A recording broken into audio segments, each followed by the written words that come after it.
Morning, Gemma Crow here, checking in with another episode or session of Crow's Mojo. I started out this morning with the aim of showing you another kit, but as I was thinking about it, I was thinking, actually, I haven't really discussed what is a Mojo. Where's it come from? Who has one? Why have I got one? And I hear people say quite a lot, I've lost my mojo, and this really sparked my mojo off, or how do I, get reignited and passionate again about making jewellery, or making anything for that matter, or, or just enjoying life. So I think I'm really lucky because I generally have a lot of mojo, so that's great. But there are things that knock you off. And just recently, I put a brave face on. Obviously, I'm on Jewelry Maker presenting a lot, and there's a lot of times you just put a brave face on, isn't there? Let's face it. And then when you come out of that period, you notice people say to you, "You look really good recently," or "Your designs have stepped up a bit recently," or "What's happened, Jem? You're looking better, or you're sounding better," and that's true. And sometimes you don't even notice how you're slipping out of your mojo. Fortunately for me, I'm constantly challenged and inspired because of my job, because it's my job to make jewellery, and that's a wonderful thing. But we don't all have that luxury, I know, but a lot of us have taken our hobby into our career, and sometimes that can knock your mojo a bit as well. But I'll just share with you just what's happened for me recently that sort of reignited me. Dylan's come to say hello. Dylan, do you want to tell us about your mojo? Come on, come and tell us. This is Dylan, everyone. This is my old cat. No, he doesn't, he's camera shy. But he might chirp up with something in a minute, you never know.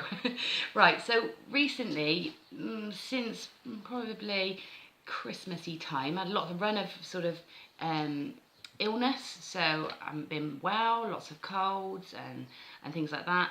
So that brings you down, and obviously, we've all got families, and sometimes there are issues and problems and stuff you get consumed in, and rightly so. You should take the time to support and help your family out, but it does take its toll on you a little bit, and it's hard to sort of separate that, and you don't realise, but you're generally getting a little bit flatter. So that's happened for me recently, but I'll tell you something that I hadn't realised how much it slipped until I did something that really raised my energy again, and that was something as simple as helping a friend do a job that she just couldn't do. So I have this wonderful friend called Rosie.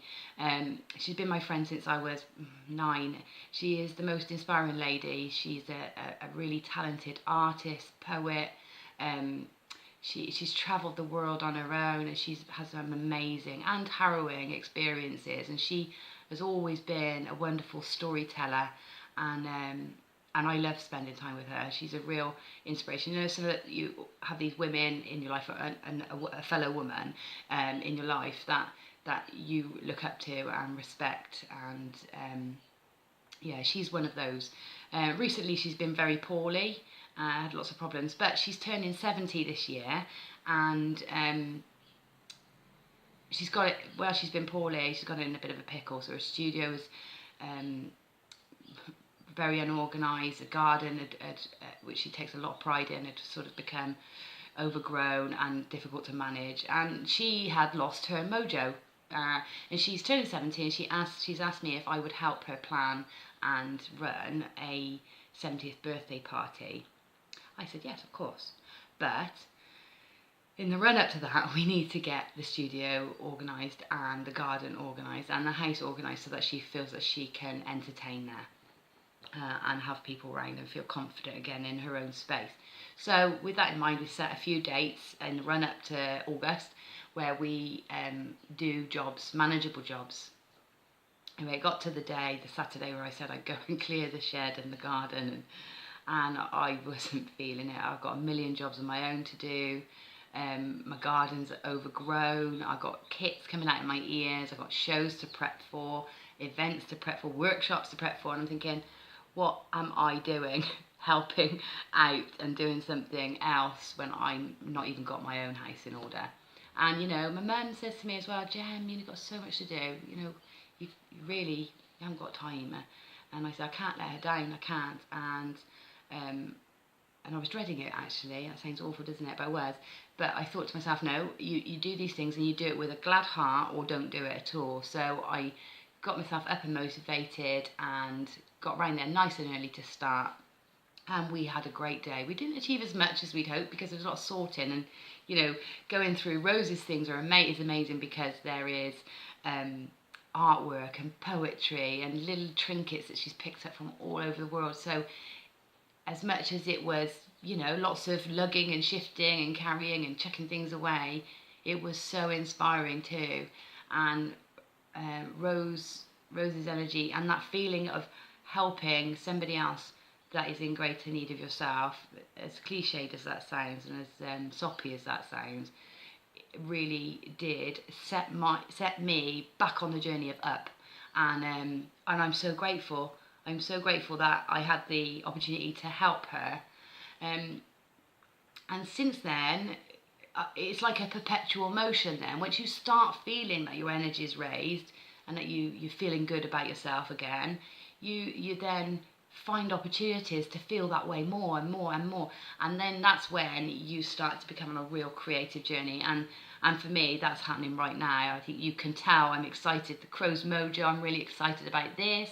I'm really excited about my kits. I'm really excited about some opportunities that are coming my way, and new products that I'm working on, and everything seems a bit more manageable because I'm excited. So I've got the same workload. In fact, I've got bigger workload, but I'm more excited about it, and so it doesn't feel like something that's looming. It more feels like something that's taking me somewhere, and I think that's the aim. So if you can get to a point where you see your workload or your journey, as drudgy as it is, as in fact a journey, it's not a day-to-day grind. It's actually what you're doing day to day is taking you somewhere else. And I think when you feel like you're moving forward, you do feel better. So no matter how small the steps you're taking, if life's pretty rough at the moment, no matter how small the steps are, you've got to see them as at least a step forward. Even if you make it through a day, if things are that bad and you just make it through the day, you've travelled and you've gone forward, and that's something to be proud of and pleased with.